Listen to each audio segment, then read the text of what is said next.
So here we're actually at the Wilhelminakade, but at this side it's called Holland America Quay. And this is the main street, you can say, in Rotterdam.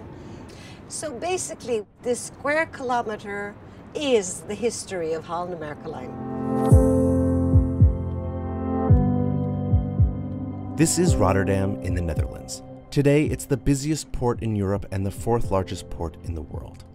The Netherlands is, of course, located perfectly in Europe as a gateway to Europe, we like to say, because the rivers go through to Germany, Belgium, France, and the whole of Eastern Europe. Rotterdam is situated in a natural delta, and that means as a port, it caters to somewhat 350 million people. Until this day, trade comes into the port of Rotterdam, either in containers or goods, break bulk, and is then sort of divided into smaller portions and then taken upriver.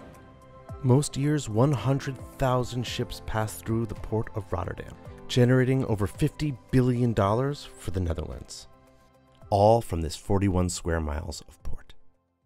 But in the late 1800s, none of this was here. Rotterdam was a tiny city with a bit of a problem. The river mouth was very shallow, and if a ship wanted to come in to Rotterdam, it had to take a long detour through canals and rivers, adding days to the journey. So, a group of entrepreneurs got together and hatched a plan. They dredge the river and make a new waterway to the sea, and it was a game changer.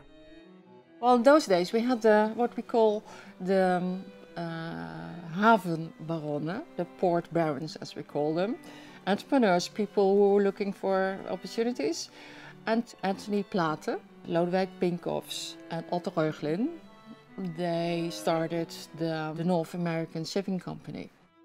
In 1873, the name was actually Nederlandse Amerikaanse Stoomvaartmaatschappij, which was fine for the Dutch side of the business, but doesn't exactly roll off the tongue.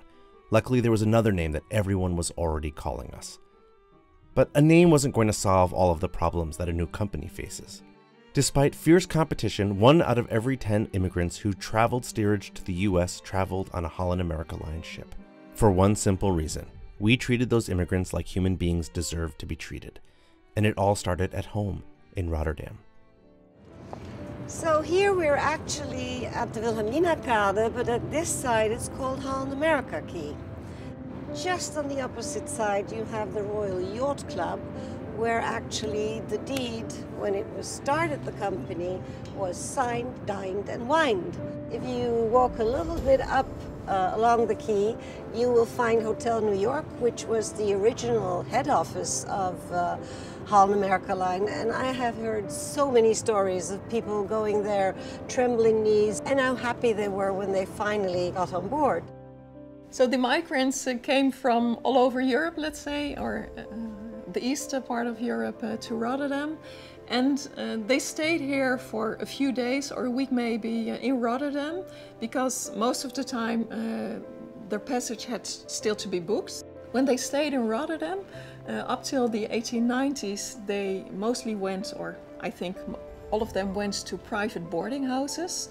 And in the earlier days, the people of the boarding houses, well, they were not that fair in the prices people had to pay. And people like Plate and Reuchlin, who were the founders of the Holland America Line, also saw this. So at the end of the 19th century, they built their own emigrant hotel. We built our immigrants' hotel just a few blocks from our head offices, but it was much more than a hotel. It had a kosher kitchen, English classes, even classes on American civics. In the early 20th century, the amounts of people going through Rotterdam grew immensely, so the fleet of the Holland America Line was always present in the heart of the city. And I think if you were standing on the north side of the river looking at the Wilhelminakade, you would always see Holland America Line, all very recognizable for their funnels and the green and white, the city colors of Rotterdam. Holland America Line has always been a part of Rotterdam, and Rotterdam will always be a part of Holland America Line. Wherever we go, we take a piece of that square mile of history and culture with us.